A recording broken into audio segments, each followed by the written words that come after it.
Good morning. My name is Gerda Janse van Rensburg and I'm a director at Newman van Rooyen Attorneys. Today we're going to touch base on what the process is when you sell your property.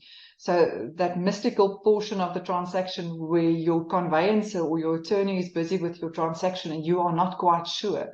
Remember, we only sell a property 3 or 4 times in a lifetime, so it's not something that you get to do with every day. So I'm going to touch base on the 7 topics that is the main topics in a conveyancing process, and then we'll go through them one by one. And if you have any more questions on the details involved, please just give our officers a call. So the first one is when you sign your offer to purchase. So this is usually done at an estate agent if you use an estate agent, and they will complete the offer to purchase with the seller as well as the purchaser. If you are selling privately, your attorney will be able to draft that agreement for you. The second aspect of the transfer process is when the purchaser gets their finances in place. This means that the purchaser goes to a bank, they apply for a home loan, and the bank approves the home loan and sends it to an attorney of their choice. Then the finances are in place. The other alternative is when a client buys a property in cash and they deposit the purchase price into the trust account of the conveyancer. The third step in the process is signing your transfer documentation at the conveyancing office. This will entail that the seller as well as the purchaser goes to the transfer attorney's office and signs certain documentation.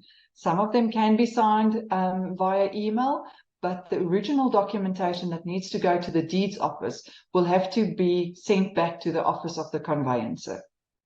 Once your bond was approved by your bank, the bank will issue the instruction to the bond attorney. The bond attorney will then make contact with you and discuss the conditions that needs to be met before they can continue. This will entail life insurance, property insurance, borrowed education, and several other topics. This discussion will be had once you sign your bond documentation. It's important to remember to make sure what the conditions are, as the bond attorney will not be able to proceed with your transaction until the conditions has been met. Only once you have signed your bond documentation at the bond attorney will they be able to get a proceed from the bank and issue the guarantees in terms of the instruction. Once your bond was approved by your bank, the bank will issue the instruction to the bond attorney. The bond attorney will then make contact with you and discuss the conditions that needs to be met before they can continue. This will entail life insurance, property insurance, borrowed education, and several other topics. This discussion will be had once you sign your bond documentation. It's important to remember to make sure what the conditions are, as the bond attorney will not be able to proceed with your transaction until the conditions has been met.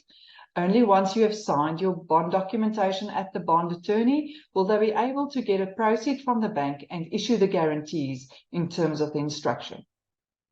Step 6 of the process entails that a transfer duty receipt and the clearance certificate be obtained. The transfer duty receipt is a certificate from the receiver of revenue wherein they confirm that there is no taxes payable on the transaction. The clearance certificate is the certificate from the municipality that confirm that the account is up to date and everything has been paid. There's also a levy certificate from a sectional title body corporate if it is applicable, but that will depend on whether you are selling a townhouse or not. Lastly, your transaction will be sent to the deeds office by the conveyancer. Every province has their own deeds office, and the transaction will be sent to the deeds office in your province.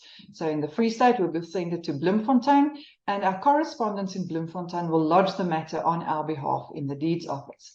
Now, the days that it takes in the deeds office differentiate between the different deeds offices.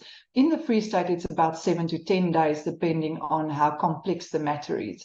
Your property lawyer will keep you updated on the process in the deeds office, and they will then let you know once the property has been registered.